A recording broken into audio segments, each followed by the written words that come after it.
Alors, je vais faire une petite annonce, hein, parce que chez nous, on dit, il faut battre le fer quand il est chaud. Je crois que ça, c'est bon, hein, c'est bon. Je vais attendre un peu de monde. Je sais qu'il y a un problème de notification au niveau de ma page. Donc, j'essaie un peu de voir si éventuellement, il y a des personnes qui s'est connectées. Je fais juste 10 minutes. Je voulais faire un audio. Mais je peux faire parler pendant 10 minutes et les Gabonais vont m'écouter, vous partager en long et à large cette, ce message, parce que c'est un message que je vais faire. Non, non, non. Le problème aujourd'hui, c'est que, bon, voilà, moi je crois que beaucoup de gens savent mon franc-parler, beaucoup de gens savent que moi je n'ai jamais eu à mentir aux Gabonais, à tromper les Gabonais, parce que je cherchais quoi que ce soit. Moi j'ai aimé les Gabonais. J'ai aimé les Gabonais, je crois que plus que moi-même. Parce que quand on arrive à rester pendant des années dans un pays où tu n'as pas, tu n'as pas un statut de réfugié politique et qu'on te prive de ton pays, ça veut dire que n'importe comment, il y a une histoire d'amour entre cette personne et sa nation. Moi, je suis en France, ça fait 37 ans que je suis ici. Quand je vois les gens se vanter la nationalité française et tout ce qui s'ensuit en quoi, qui sont les bienvenus. Moi, mes enfants sont nés ici, sont français. J'ai vu qu'ils étaient traités comme des nègres, tout simplement. L'annonce que je vais faire ce soir, elle est très capitale. Et que toutes les personnes me fichent la paix, quoi. On en a marre de piétiner dans les mêmes trucs.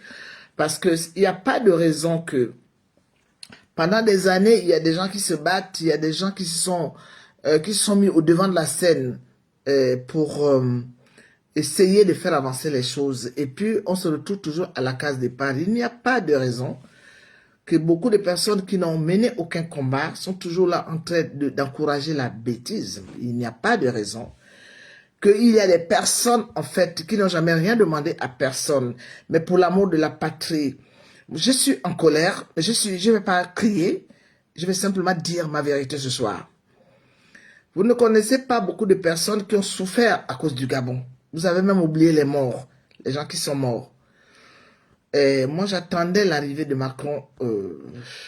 J'attendais l'arrivée de Macron au Gabon. Moi, j'habite en France. J'ai eu mes, bonsoir à tous. J'ai eu mes comptes bloqués. J'ai jamais été millionnaire, hein. Mais je suis une femme qui est courageuse. Je travaille beaucoup. J'ai eu mes comptes bloqués en France à cause de défendre le Gabon. J'ai même les larmes qui montent, hein. J'ai eu beaucoup de problèmes dans ma vie. Je suis arrivé en France. Je n'ai jamais fréquenté les milliers. Et pourtant, j'étais avec un Congolais de Brazzaville, hein, avec lequel j'ai eu 2 enfants. On est resté plus de presque 12 ans ensemble. Je ne partais pas chez les Congolais de Brazzaville. Je suis une personne qui ne fréquente personne, en fait. J'ai le pied très lourd. Mais à cause de mon amour pour le Gabon, j'ai accepté de recevoir beaucoup de personnes auprès de moi. J'ai accepté de tendre ma main. Parce que quand je suis arrivé en France en 88, on avait trouvé des Gabonais qui étaient ici, qui se disaient que ce sont des résistants. Excusez-moi, vous avez vu comment je suis. Je ne me suis pas déshabillé. En fait, le moment c'est qu'il fait froid, je me suis dit, je vais dire un mot aux Gabonais ce soir, que tout le monde me fiche la paix. Parce que ça fait longtemps que ça dure. Quand je suis arrivé ici en France, il y a des Gabonais qui avaient du mal, quand ils me voyaient, c'est vous connaissez le boucan, je dis oui. C'est vous qui travaillez à la présidence, je dis oui. Ils étaient abasourdis. Parce que je ne fréquente personne. Je n'aime pas, en fait, être à l'origine de quoi que ce soit, être au devant de la scène. Et pourtant, vous savez très bien que moi, je suis une personne, et quand on me voit, j'ai l'air de quelqu'un qui a un caractère solide. En même temps, je suis une personne qui est très, très, très accessible.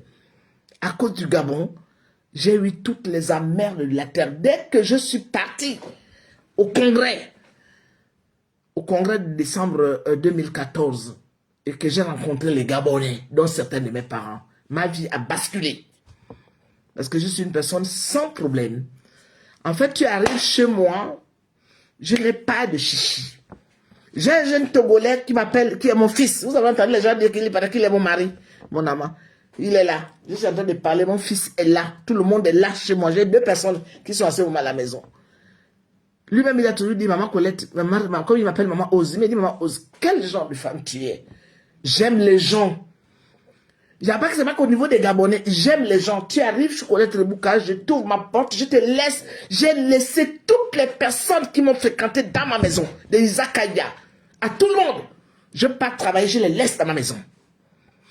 Mes enfants me disent, maman, est-ce que tu trouves que c'est prudent? Parce que si je pars ce soir, écoutez-moi bien, foutez-moi maintenant la paix, vous les Gabonais. Vous aimez les problèmes, vous aimez vos emmerdes. Je ne vais pas me compromettre auprès de aujourd'hui de la politique gabonaise pour vous. Vous ne valez pas la peine. Je laissais tout le monde venir dans ma maison. Je ne connais pas là où ces gens-là vivent. Quand les gens arrivent chez moi, je ne sais pas à quel moment, il y a d'autres même qui me disent, je suis dans le train, j'arrive bientôt chez toi. Et quand je parle le lendemain de travailler, je ne dis pas à la personne, sors de mon appartement. On m'a volé, on m'a pillé, on m'a fait beaucoup de choses dans ma vie. À cause de mon amour pour les Gabonais. Parce que je me disais, je ne peux pas laisser, toute seule, je ne peux pas mener un combat. Mais je viens ce soir pour vous dire que, écoutez-moi bien.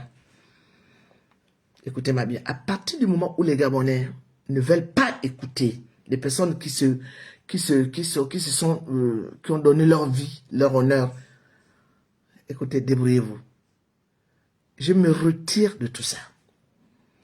Je me retire de tout ça. Je vais rester sur les réseaux sociaux parce que j'aime les réseaux sociaux, mais je ne me vois plus en train de me battre pour un peuple qui n'écoute personne. On a eu des problèmes tout dernièrement avec les Camerounais et les Béninois. Ils nous ont insultés, Mettez un peu ces gens-là de côté. Ne les chassez pas. Vous avez fait le spectacle. Je voyais des Gabonais qui partaient taper sur les petites Béninoises qui vendent les trucs au bord de la route. On ne vous a jamais demandé ça. On ne vous a jamais... Vous avez maintenant des nouveaux résistants. Ils vont s'occuper de vous. Parce que moi, je crois que quand on dit aux gens, faisons ceci, il faut écouter. Il y a des gens, il y a des étrangers, il y a des Africains qui sont au Gabon qui n'ont jamais embêté personne. Même les Blancs, il y a certains Libanais. Ils n'ont jamais embêté personne. Ce sont eux qui donnent même le boulot aux Gabonais. Mais comme vous ne voulez pas écouter, à un moment donné, on s'est dit, avec nos frères camerounais à côté, vous croyez que moi j'ai une famille camerounaise, je ne suis pas contre les Camerounais. Laissez un peu les Camerounais avec leur commerce, parce que vous n'écoutez pas. Mais de quelques temps, quelques jours, on vous voyait aller taper les petites Béninoises qui vendent les trucs au bord de la route. Ce ne sont pas elles qui causent le bordel au Gabon. Vous n'écoutez pas. Là, Macron, moi j'habite en France, hein. Ça fait 37 ans que je vis dans ce pays. Il y a des gens qui font le bruit, qui parlent, qui aboient. Ça fait 10 ans. Ils sont là. Il y en a certains qui ne veulent même pas. Tout le monde veut avoir la nationalité française. Tout le monde veut faire les quoi. Il y a d'autres même qui sont venus chercher la nationalité française ici. Mais moi, ça, là, je suis là depuis octobre 88 que je suis arrivé dans ce pays. J'avais 32 ans. Dans quelques jours, je vais avoir 69 ans. Regardez un peu l'écart. J'ai donné ma vie pour le Gabon. Je me suis mis à dos ma propre famille pour le Gabon. J'ai attaqué les gens de l'Ogooué maritime qui sont capables de me faire du mal, qui sont capables aussi de me rendre service. Je me suis sacrifié pour le Gabon. Et ça, c'est pas pendant 2 ans, 3 ans, ou bien parce qu'on a envie de faire du buzz, ou bien parce qu'on a eu un problème de paiement ou de ceci. Non, moi, je n'ai jamais eu de ce problème-là. D'accord, on avait tué Njambé, je n'étais pas d'accord. Et je me suis retiré de tout ça.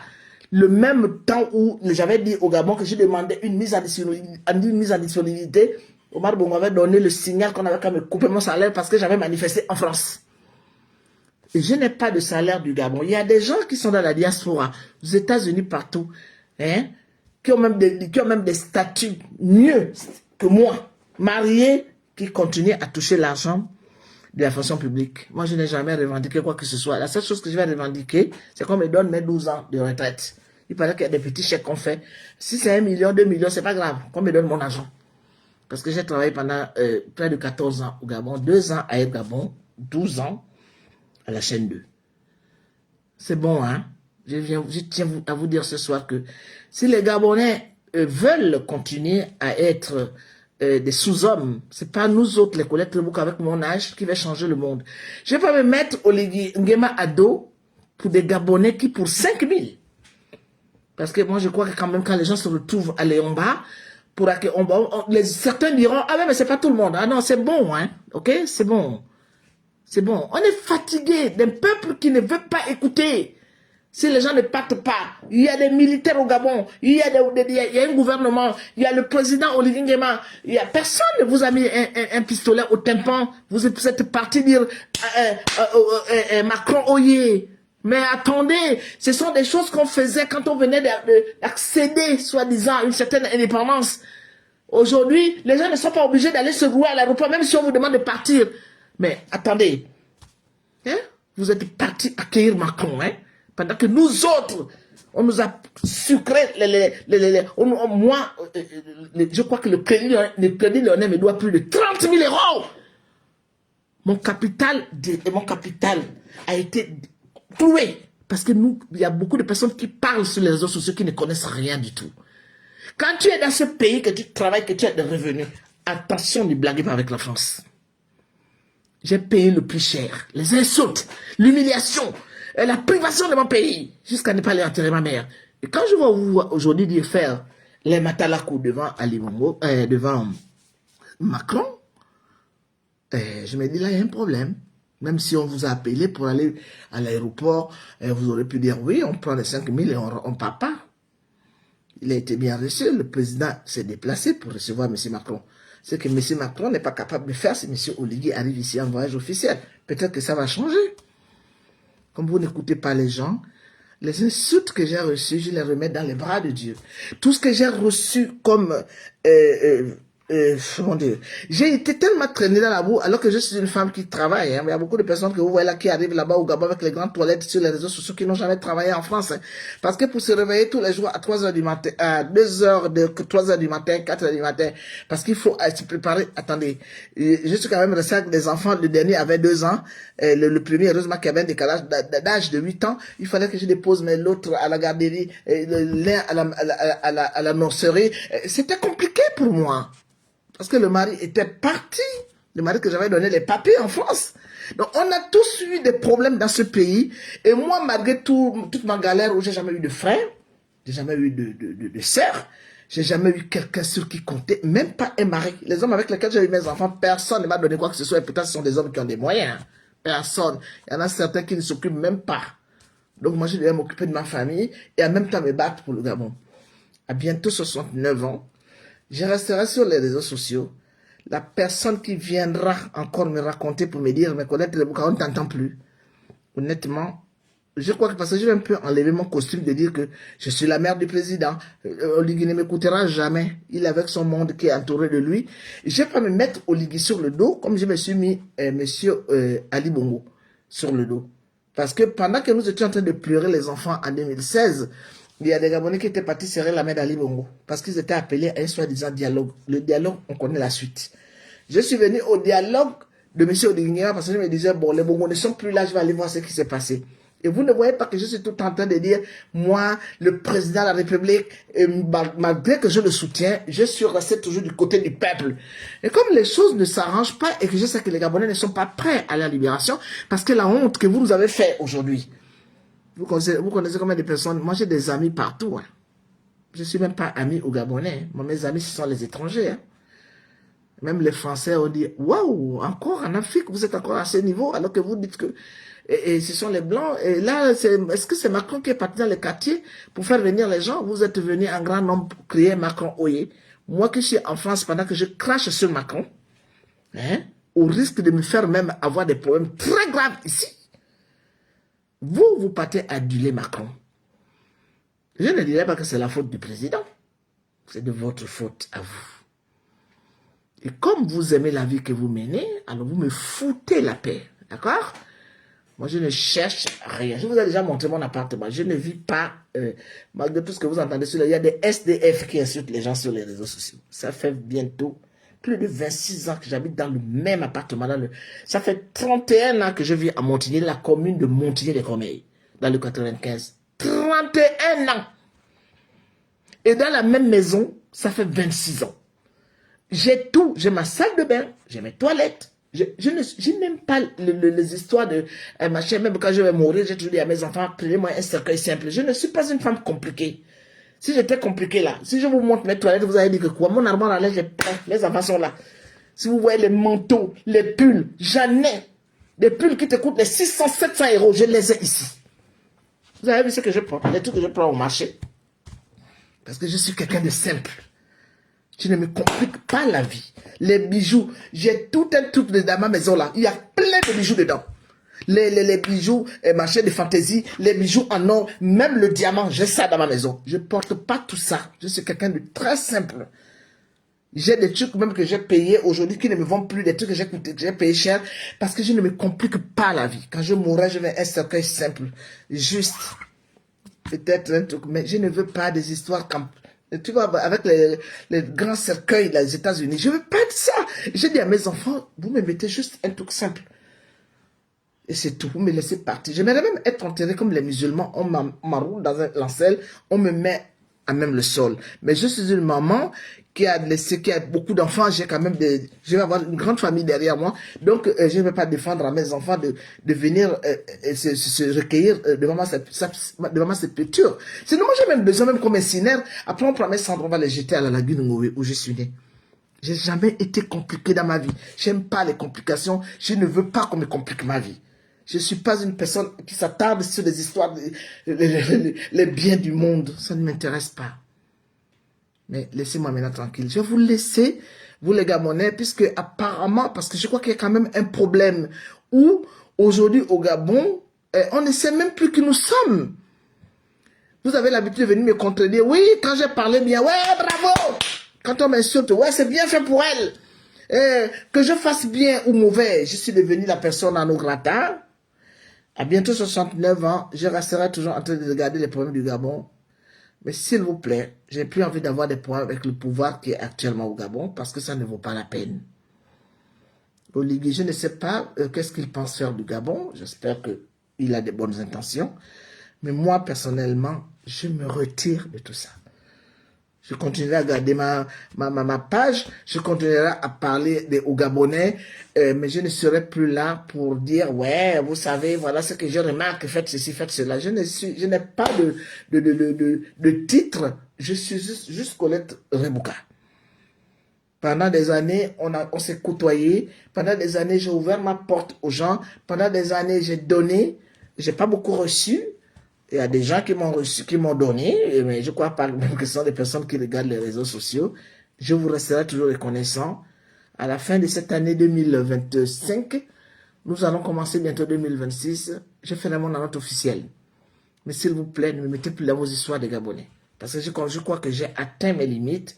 Maintenant, à d'autres de prendre le relais. Et j'espère que toutes les personnes aujourd'hui qui se disent grands résistants vont avoir la même. Parce que moi, je suis quand même resté 34 ans. Et malgré les 34 ans, j'ai continué à parler au pouvoir avec beaucoup de force. Il est temps que je m'occupe maintenant de moi. Je ne veux pas qu'on me nomme. Si on me nomme, c'est très bien. Je cherche à rien du tout. Mais je crois qu'il est temps que je me retire un peu des histoires des Gabonais et laisser le relais à la nouvelle génération, aux nouveaux résistants, et pourquoi pas aussi faire prendre conscience aux Gabonais que c'est à eux de prendre leur destinée en main. Il n'y a pas de raison que des gens qui se sont battus pour le Gabon, il n'y a même pas de reconnaissance en fait. C'est comme si en fait, il y a des gens qui sont nés pour venir se battre pour les Gabonais et il n'y a même pas de reconnaissance. Des gens que vous aimez ce qui est là, sur place. Les personnes qui ont vendu le Gabon, les personnes qui prenaient de l'argent, des scandales qu'il y a eu, ce sont ces personnes-là que vous considérez. Je ne vous dis pas de ne pas les considérer, mais quand on oublie le travail des personnes, parce que il y a par exemple un monsieur comme Jean-Jacques Eyingwa, vous ne le connaissez pas. C'est lui qui avait initié la rue, ici, à Paris. J'ai vu, il s'est présenté à la députation. Et je ne sais pas s'il y a 10 personnes qui ont voté pour lui. Parce qu'il veut que tu connaisses le président ou le milieu du président. Les gens qui ne se sont jamais battus pour le Gabon, ce sont ceux-là qui sont considérés. Je suis fatigué de cette versatilité. Et je vous dis, je resterai toujours avec le peuple gabonais. Mais s'il vous plaît, je vais un peu me retirer de tout ça. Je continue ma route. Aujourd'hui, j'ai Yassé, que j'adore, parce que cette fille, quand elle avait été votée Miss Côte d'Ivoire, nous, on n'a même plus ce genre de truc. Au Gabon, tout est dans la politique, les insultes, le quémandé, les gens qu'on ne connaît pas qui sont devenus maintenant, ce sont eux qui gèrent le Gabon avec monsieur mon fils. Oligui Nguema, quand on a vu pendant quand même, pendant qu'on était en train de faire la campagne, il y a eu une équipe qui est partie du Gabon avec plein de millions de Gabonais qui sont venus faire, soi-disant, sorte qui devaient faire la résistance, qui devaient faire la campagne. Il y avait parfois 20 personnes. Mais il faut, l'argent est dépensé. Et nous autres, quand on voit ça, on a toujours envie de parler, alors que franchement, c'est nous qui recevons les coups. Moi, je suis devenu l'ennemi public numéro 1. Non. Continuez, je vous souhaite bonne continuation les Gabonais. Moi j'ai une retraite française, je vis en France, je ne suis pas dans Avenue Foch, ni dans le premier arrondissement de Paris, ni à Neuilly-sur-Seine, ni dans les grands environnements de Paris. Je suis à Montigny-les-Comets et j'habite chez moi, avec le nécessaire que j'ai payé, avec mon argent que j'ai travaillé. Donc il n'y a pas de raison que je continue à me battre pour des personnes en fait qui n'écoutent pas, quoi. Continuez, allez-y. Si vous avez envie de vous ridiculiser devant le monde entier, ridiculisez-vous. Je me retire de tout ça. Je serai toujours sur les réseaux sociaux. Mais ne venez plus jamais me juger parce que j'ai fait ma part. C'est à vous de continuer. Voilà ce que je tenais à vous faire comme annonce. Mais je reviendrai à la fin de l'année pour vous dire ce que je pense de tout ça et comment je vais continuer ma vie. Parce que je dois continuer ma vie avec mes petits-enfants. Avec mes petits-enfants, c'est parce que nous, on ne fait pas, mes enfants ne font pas des enfants n'importe comment, sinon j'allais déjà être arrière-grand-mère. Bonne continuation à vous. Et pardon, oubliez-moi un peu dans vos histoires-là, hein, de venir dire collecte les bouquins. Je ne dis pas que je quitte les réseaux sociaux, mais oubliez-moi. Appelez vos mères, vos soeurs, vos cousines, vos parents, vos machins. Venez vous battre et je verrai aussi. Je vais essayer de vous juger sans même pour autant intervenir. Parce que c'est bien beau de venir et collecte les bouquins, toi tu dis quoi? Ce sont toujours les mêmes personnes qui viennent toujours insulter les gens sur les réseaux sociaux. Mais la balle est dans votre camp. Allez-y libérer le Gabon. Je suis là, je vais observer. Bonne soirée chez vous. Merci. C'est l'annonce que je tenais à vous faire. Avoir accueilli triomphalement Macron, ça m'a laissé réfléchir. Et je dois continuer ma vie parce que j'ai une vie. Vous ne connaissez pas les pathologies que j'ai. Vous ne connaissez pas les problèmes que j'ai. Mais moi, je me bats toujours pour vos problèmes parce que je me dis, je ne peux pas laisser les Gabonais. Alors, Kwikangom, la balle est dans votre camp. Allez-y, libérez le Gabon. Insultez Oligui comme vous avez l'habitude de l'insulter. Moi, le fait que je parle là, pour prendre votre défense, je suis déjà catalogué. Que je suis contre le président. Alors, allez-y. Parce que moi, je ne gagne rien. Je n'ai pas de budget par mois. Je n'ai pas eu de voiture. Je n'ai pas eu de maison. Malgré mon amour pour vous, vous avez continué à m'insulter, à me descendre, à me mettre plus bas que terre. Alors, je vous souhaite bonne continuation. Parce que Rebouka Colette ne sera plus là pour défendre les Gabonais. Je continue ma route. Si je peux défendre les Gabonais, je vais aller ouvrir mes structures au Gabon. Je vais faire mon ONG. Je vais former les gens. Je vais aller dans les maisons. L'essentiel que j'ai le matériel pour aller soigner les gens parce que je suis une personne du paramédical et j'ai une grande expérience. 33 ans. Voilà où est-ce que je vais maintenant arriver aujourd'hui dans le milieu des Gabonais. Parce qu'on voit seulement toujours les gros diplômes. Non, hein, il y a les petits boulots qui peuvent bien faire avancer le Gabon. Hein. Je suis prête à ça. Je connais, en tout cas, si vous voyez, il y a des infirmières qui sont au Gabon qui n'ont pas l'expérience que j'ai. Hein. Je connais beaucoup de choses. Sauf piquer. Je ne pique pas. Donc moi, je crois que c'est bon. Hein. J'ai remercié toutes les personnes qui m'ont soutenu. Et là, non, je vais me reposer un peu. Et je vais un peu être hors des insultes. Et les personnes qui ont l'habitude de m'insulter là, pardon, allez-y délivrer le Gabon, allez-y vous battre avec Oligui Nguema, fichez-moi la paix. Et que toutes les personnes qui savent que je leur dois quelque chose, ils n'ont qu'à m'envoyer la facture. Mais je me retire de tout ça. Pendant d'abord un bon moment. On verra après. Si Oligui ne continue à embêter les Gabonais, ce n'est plus mon problème. Débrouillez-vous. Parce que j'ai comme l'impression que les Gabonais méritent les politiques qu'ils ont. Je ne crois pas que le Gabon va sortir de l'auberge aujourd'hui. Parce que vous êtes d'une stupidité incroyable. Bonne chance à vous tous et à bientôt. Merci.